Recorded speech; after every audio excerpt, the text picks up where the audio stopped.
नमस्कार. आपण पाहू शकतो उडुपी येथील मालपे बीच आणि मालपे बीचमध्ये आपण जर पाहिलं तर हा त्याचा एंट्रन्स आहे, प्रवेश.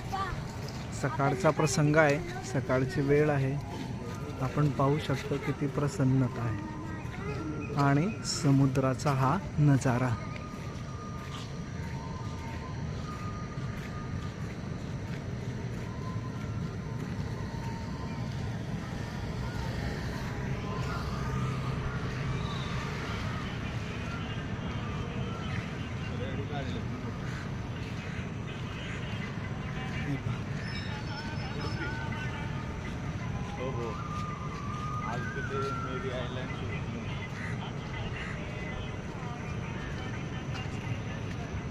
आपण पाहू शकतो हा सकाळच्या वेळेस खवळलेला समुद्र आणि त्याच्या प्रचंड उसळणाऱ्या लाटा.